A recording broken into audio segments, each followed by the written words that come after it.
Hello everyone, আসসালামু আলাইকুম। সবার কি অবস্থা? আলহামদুলিল্লাহ আমি ভালো আছি। আর এটা হচ্ছে মিষ্টি দেওয়ার তৃতীয় পর্ব বা শেষ পর্ব বলা যায়। আজকে হচ্ছে আমি আর সায়র যাচ্ছি আমার দাদুর বাড়িতে মিষ্টি দিতে। ইহানে দাদার বাড়িতে দিয়ে আসছি, আমার দাদার বাড়িতে তো রয়েই গেছে। আর দাদুর বাড়িতে না গেলে আসলে আমি সত্যিই জানতে পারতাম না যে এত মানুষ আছে, আলাদা আলাদা এত পরিবার।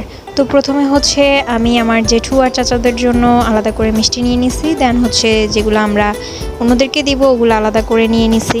দাদুর বাড়িতে যাওয়ার সে কয়েকদিন বেশ বৃষ্টি হয়েছিল, যেদিন আমরা বের হয়েছিলাম ওই দিনও ভোরবেলা বৃষ্টি হয়েছিল।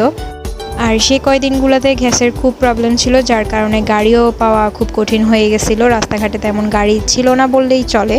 তো আমি আর সার হচ্ছে একটা সিএনজি নিয়ে নিছি, দাদুর বাড়ির উদ্দেশ্যে রওনা দিয়ে দিছি। পুরো পরিবেশটা একেবারেই ঠান্ডা ছিল, যেহেতু সে কয়েকদিন ধরে প্রচুর বৃষ্টি হয়েছিল। একদিকে পরীক্ষা, অন্যদিকে সবাইকে মিষ্টি দেওয়া, তারপর হচ্ছে ইহানের দেখাশোনা করা। আম্মু তো একেবারেই বের হতে পারতেছিল না আপুকে আর ওকে বাসায় একা রেখে। বাসায় আসার দুদিন পরে হচ্ছে খালামণিরাও বাড়িতে চলে গেছে, তো যার কারণে আম্মুর উপর অনেক বেশি কাজের চাপ পড়ে গেছে। ইহানকে দেখাশোনা করা, এর উপর হচ্ছে আপুর টেক কেয়ার করা, সব মিলাই অনেক বেশি কষ্ট হয়ে যাচ্ছিল। এই জন্য আম্মুর সাথে আসতে পারে নাই। এদিকে বৃষ্টিতে পুরা রাস্তার অবস্থা খুবই খারাপ, দেখতেই পাচ্ছেন কি অবস্থা। আমি তো শুধু আল্লাহ করতেছিলাম যেন স্লিপ করে পড়ে না যাই, কারণ যে অবস্থা হয়ে আছে পড়ে যাওয়ার সম্ভাবনাটাই বেশি ছিল। এরপর জেঠুদের ঘরে চলে গেলাম মিষ্টি নিয়ে, দেন দাদুর সাথে জেঠুর সাথে দেখা করে এরপর আমি আর জেঠি মিলে মিষ্টি দিতে বের হয়ে গেছি। আমি যেহেতু সবাইকে চিনি না, এই জন্য জেঠি মিষ্টি দিছিল সবাইকে, আমি শুধুমাত্র সাথে গেছিলাম। আসলে বাড়িতে খুব বেশি প্রয়োজন না হলে যাওয়া হয় না, তাই আমি তেমন কাউকেই চিনি না। যদিও আম্মু আব্বু সবাইকে চিনে, কিন্তু যেহেতু আমাদের সেভাবে বাড়িতে আসা হয় না, তাই আমি আর আপু তেমন চিনি না।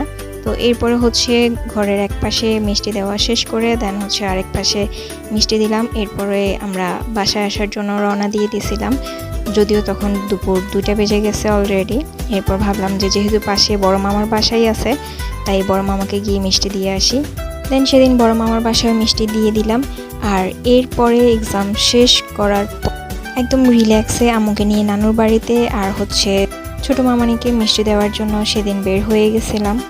আজকে নানু বেঁচে থাকলে হয়তো অনেক বেশি খুশি হইতো, আর মিষ্টিগুলো উনি নিজেই সবাইকে দিত, আর ওনার চাইতে বেশি খুশি আমার মনে হয় না কেউ হইতো। সত্যি আজকে নানু নানা ভাই থাকলে খুশিটা আরও দ্বিগুণ হয়ে যাইতো। আল্লাহ আমার নানু নানা ভাইকে জান্নাতে নসিব করুক।